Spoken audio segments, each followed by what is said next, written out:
So what do you think about the topic finding love again in your 40s? Well, I would say that's a beautiful topic because everybody deserves to have life, to have love, regardless of their age.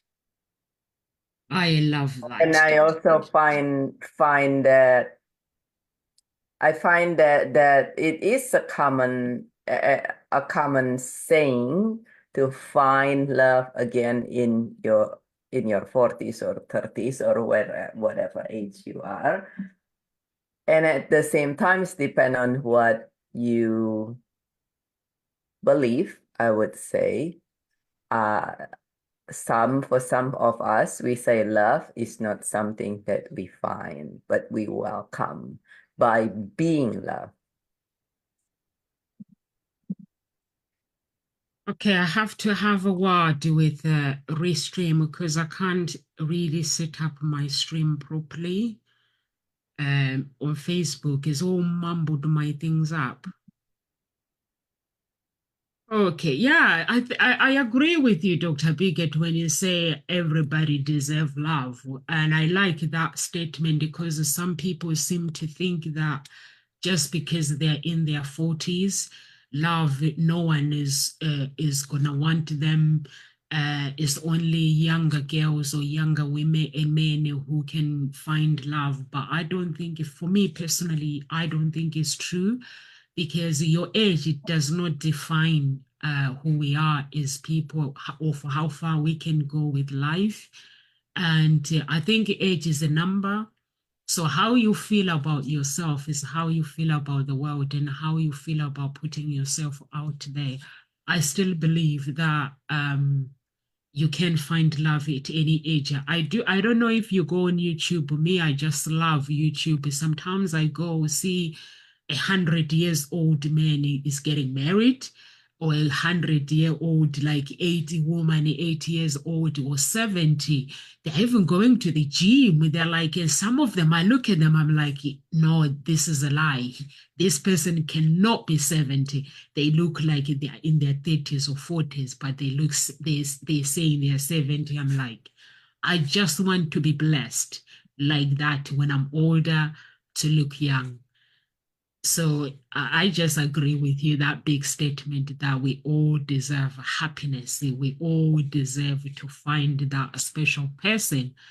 And I hope our audience can take that and really use it to actually hold on to that statement um, and find the love that they want. So how can somebody embrace like change of growth in their 40s?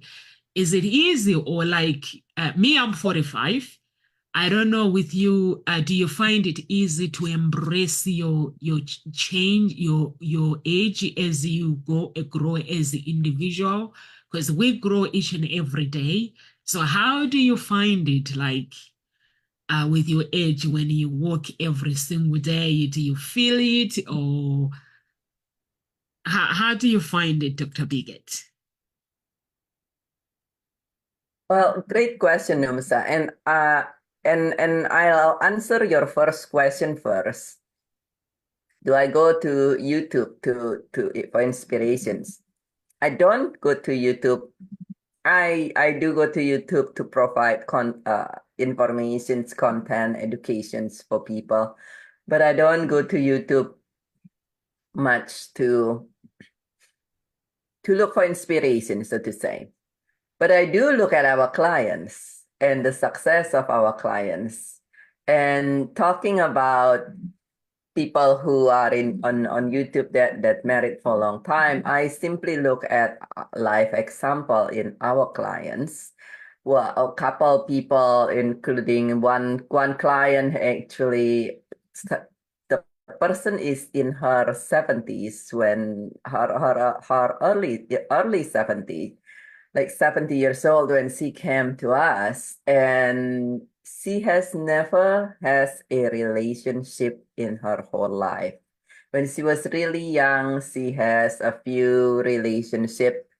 she decided to follow a career path where she just focus on the career and work and work and work and work more and never have time, energy, or anything else. It's because of a lot of responsibilities and all these other things. She never really have time. And eventually she says when she reached formal retirement age, she says, you know what? I've worked my whole life. See, I'm very successful. I'm quite. She was quite successful in her work, but she never really know what it is to be with a man who really love her and care about her and just love her as she is and so forth.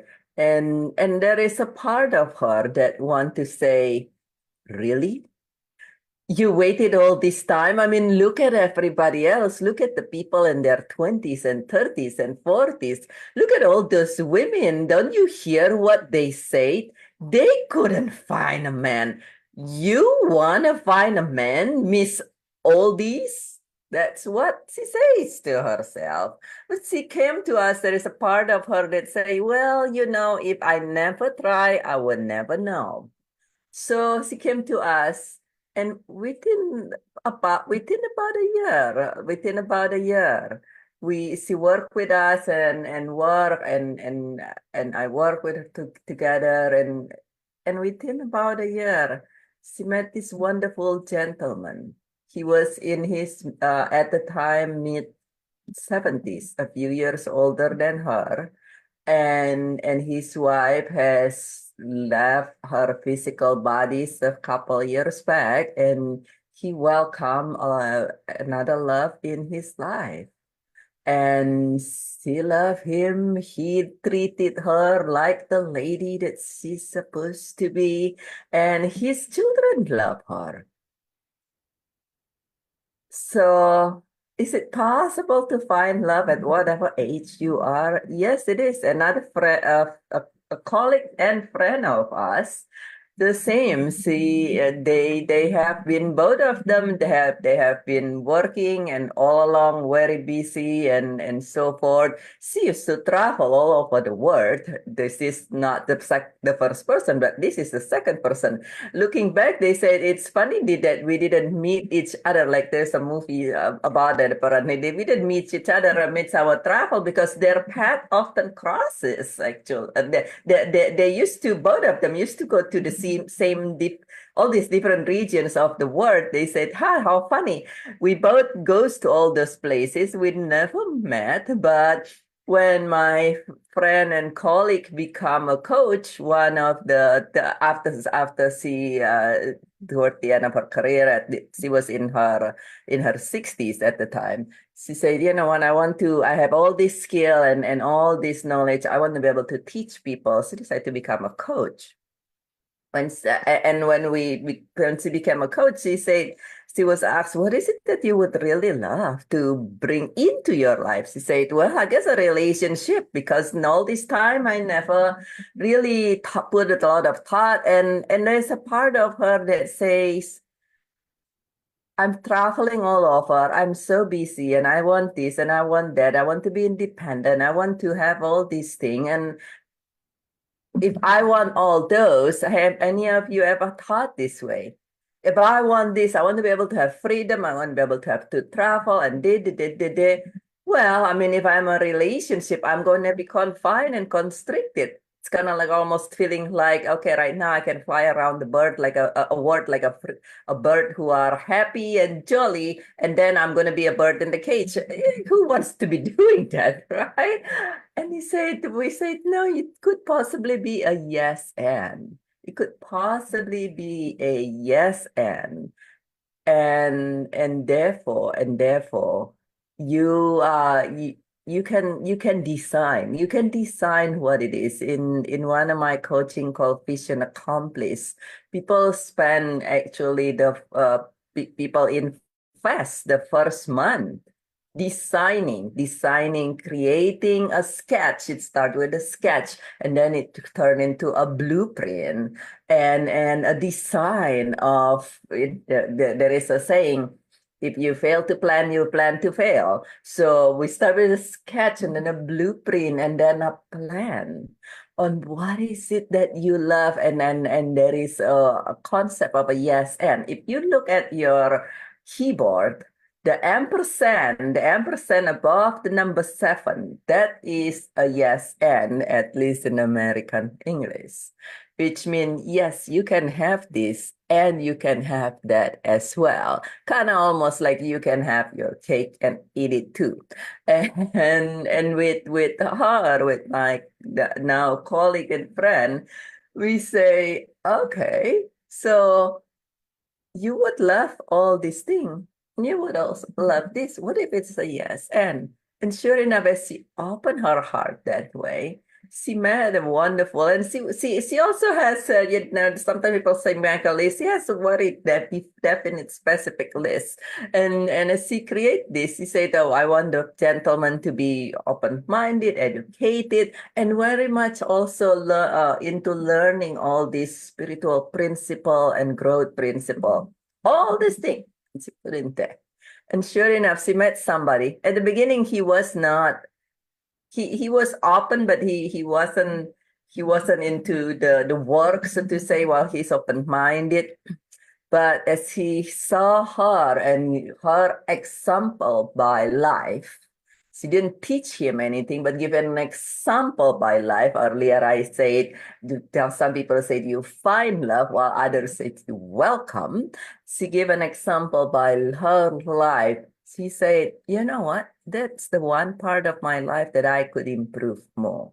And they both very much, they both now coaching and teaching all the skill that they learn in the first 40, 50 years of their life to other people. And so, what age are you? These are people in their 60s and 70s. And the gentleman, he did have time for love to a degree. He was not focused on love, and he have multiple. Sometimes we say, well, but I seems to never have luck because I have multiple short relationship. And with him, that was his case. That was his case where he has multiple short relationships, and kind of he's in between relationships and work, and half-hearted here and so forth. Even my own significant other, prior to to meeting me, his longest relationship was less than 2 years. And we have been together, I believe, close to 7 years now. What age are you? What age are you? He was in his 40s when we met. He was in his very late 40s when he met. You're muted. Amazing. Yes, that's a beautiful story, Dr. Biggett. Me, I'm just a great believer that you can create whatever life you desire in life. I don't believe that we are created to suffer on earth. I believe that we can design the life that you want, and the person that you were describing now, and even your spouse. When you're not having luck meeting the right person, you have to sit down and like ask yourself, what am I doing wrong? Like signals, am I really looking at other things? And yeah, you got to look at things, start looking at deeper things, like God beyond your type. Uh, like there are some people who say my type is this. So if your type is disappointing you, maybe it's time you ask like God and ask the universe and say, you know what? Just give me a man that is going to, I'm not willing to settle for less, but I'm willing to settle for more than what I deserve. Give me a miracle of more than what I deserve. Me, that's what I say. It's like, give me more than God. You think that, okay, I look at Numsa's story, this is what you've been through. So I'm going to bless you far beyond. Not to say, because my type might limit me if I say I just want my type. And I meet girls when they go on dates, they say they observe men's hands. If the hands are not right, they're like, it's not for me.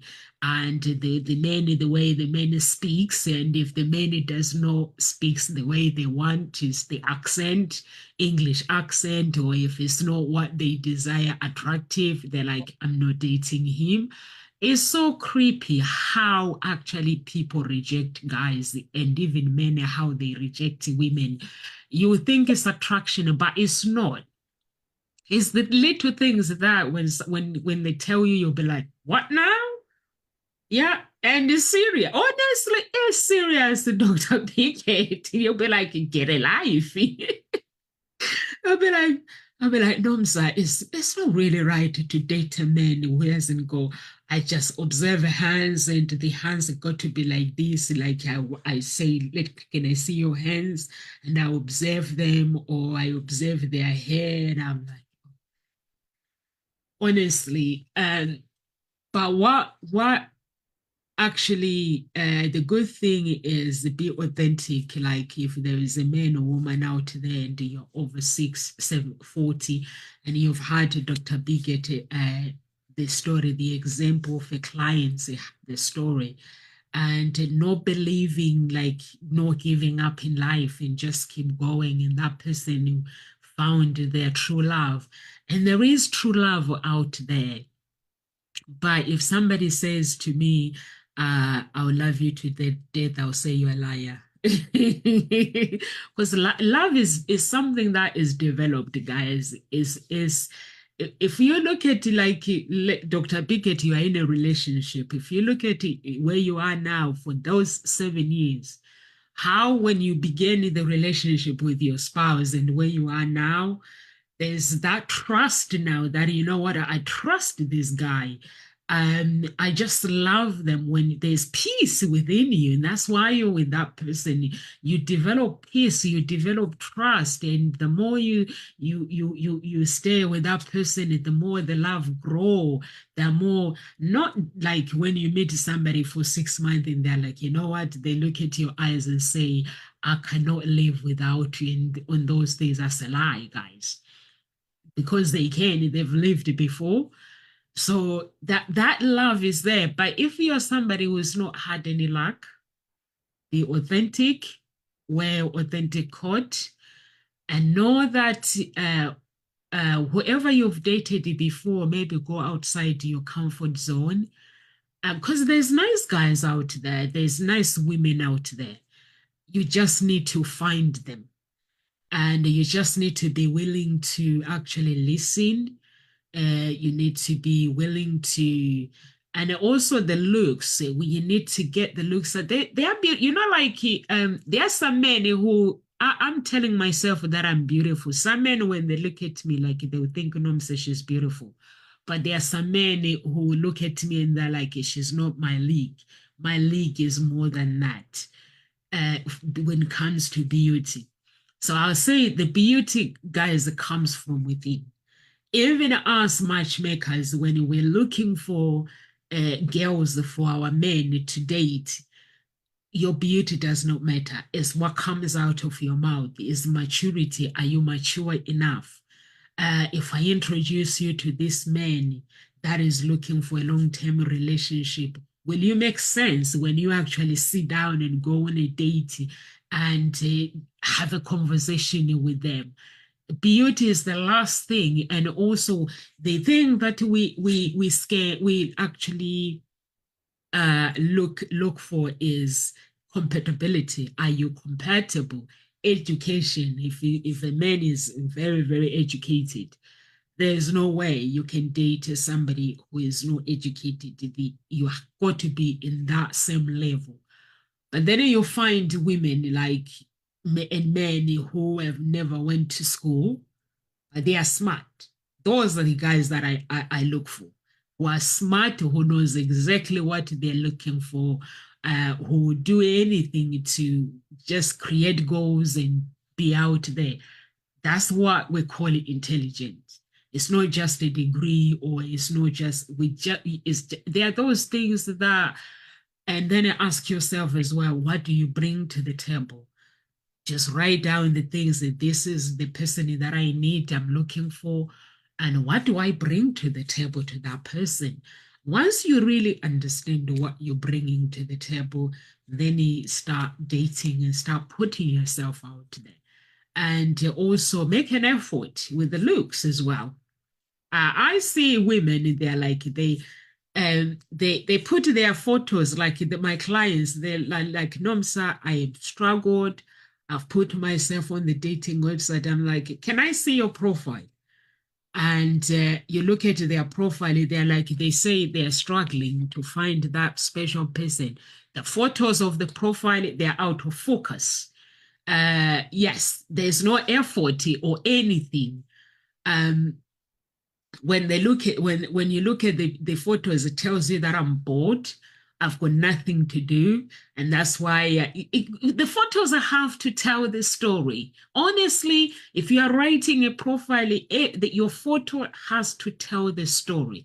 If you are a man, the story has to be there is only one Nomsa. Let's say the man, let's find a name for a man. Let's say the man is George. There's only George. Your photo is a woman. When looks at that photo, there's only George standing on earth. And that George is me. And when you look at my photo, girl, you'll be swept away. And the story, when you read the profile, it doesn't have to say, if a woman reads a profile and this one is a busy man, is bored, and they move away. So make an effort to create your profile. If I was to actually to go online myself, if I go online within few days, I will find a man, because when I'm creating a profile, I make an effort, and I make sure that, and I don't put my clothes like a cleavage for I just close everything. But it is the time and the storytelling that you have to tell the story. To say there is only one Nomsa Clara Mncube that is standing on this website, and you're gonna stop and you're gonna get in touch with me. And you want to and if your photo is outstanding, your profile is outstanding, time wasters, they won't even contact you guys. It's you chasing them away, and they're like, oh, I'm not gonna contact her, so they won't. So you actually um get contacted by the right people.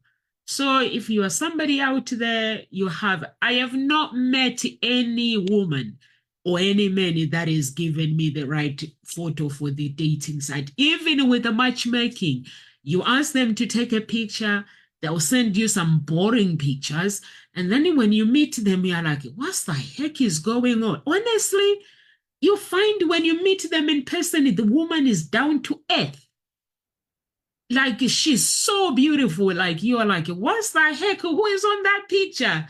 The picture tells you, like, no, I'm bored, I have nothing to do, and I'm not even taking serious this dating business. I'm not really serious about it, because they're like, oh, I'm too shy, I can't be in front of the camera. No, so I'm like, don't go on a dating site if you're too shy. Just take pictures. Honestly, own it. Own it, guys. If there is a man out there, own it. When you're taking pictures, just do some pose. And the picture has got to be professional. No, some people, I don't know if you have seen Dr. Bigot. Some people actually put the pictures with their friends on the dating site. I've not seen with the children, but you got actually Ukraine, because I serve ladies from Ukraine now. Alina, she's based in Germany now. The office in Germany is in Germany. Ukraine ladies, when they go on the dating website, they make an effort, Dr. Bigot. Even when they're sending you pictures, it's all professional pictures. When you look at the pictures, you're like, wow. And I had shown the ladies in the UK, and they're like, no, so why don't we find a match? I'm like, your pictures are boring. So honestly, when I try to send, like sometimes I will send the pictures and say, these are the girls that you're competing with. Honestly, you have to make an effort. I don't know. What do you think about that, Dr. Bigot?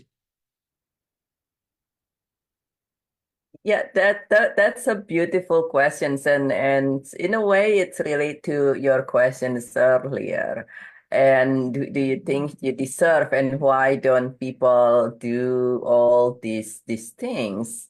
And being the, there is the grief recovery has one saying, which is, if we really want to look at it, a lot of time people, for instance, like you said, people don't behave in certain way, or they don't take pictures, or they don't do this and that. Sometimes it is a matter of people are not well informed, and that's very true. Some people just don't even realize. But a lot of time when it comes to dating, a lot of the things that people are not doing, they actually know to do. I mean, in general, people know that if you want to attract this and that, most people by now they already hear, if you want to attract this and that, if you want a person who look this way and that way, then you need to be a match. But why aren't you doing this? Or why are you uncomfortable with this, even though this is your dream, and this is what you would really love? And many times people don't realize that the reasons they know it, they know it. We know that we're supposed to do A, B, C, or they look at that and they say, "Oh, this is not happening," and "Oh, that person doing that, but I'm not comfortable with this and that." But the question is, why are you uncomfortable? Why do you know, but you can't make yourself do that? And the Grief Recovery Institute has a very good saying that any time you have problem with relationship, including not being able to bring about the relationship you want in your life, that is either partly or fully caused by previous trauma, including childhood trauma that is not completely resolved yet. Now, it could be because you were being told when you grew up that you are ugly, or perhaps because at some relationship in the past when you were young, you were treated ABC, and now you just say, you know what, somebody has this thing. He really does not like. He find it that he cannot trust women who speak certain way and dress certain way. Now, he would love women who are empowered, who are independent, and so on and so forth. And the majority of all these women who fit his category dress and speak in certain way, which is women who seems to be very professional, but he feels that he cannot trust these women. So it's like an antagonistic situation inside of himself. He like women who are independent. He came up to work with us, and he said, "Yeah, I mean, of course, I'm not trying to be a rescuer here. So I want women who are able to be A, B, C, D, E, and rightfully so. He's a very successful gentleman and so forth." And at the same time, he said, "Oh, those women are just," he has all these things that he just, initially, all he says is, I don't like it. Like you mentioned just now, Lumsap, some people say, "Oh, well, look at his hand, or look at the way he does this particular thing. That's a red flag. That's a big no." And that's what he said. "Oh, look at the way these women speak. Oh, look at the way these women dress." And we say, what is behind all these things? What is really behind all these things? And very soon we discover, if there is a problem with relationship, usually it comes either fully or partially from past trauma that is not completely resolved. One of them being his mother. His mother is a very successful woman. Was and is when he came work with us. This is almost a decade ago, and the same time, she has certain behavior and so forth that he didn't like. As a boy, he didn't like it. As a grown man, he recognized those are good behavior. But as a boy, it's a lot of time caused him to feel invalidated. Well, that little boy is still in him. There's a little boy and a little girl in all of us. So that little boy, anytime his sensible mind say, this is the kind of women that I love, this is the behavior match. But at some point, that little boy will say, no, no, no, no, no. I don't want to be invalidated. So not that behavior. So it doesn't match. It's a conflict in him. It's just like he will never get anywhere. And it was always a short relationship because he met a woman that he liked. But then this wounded part, this invalidated part, at some point, these women will have this behavior because this is the way that this successful women are, without knowing anything, even anything resembling to that, the little boy said, no, no, no. And then his behavior will start causing problem to the relationship without him even realizing. And the same things with the way that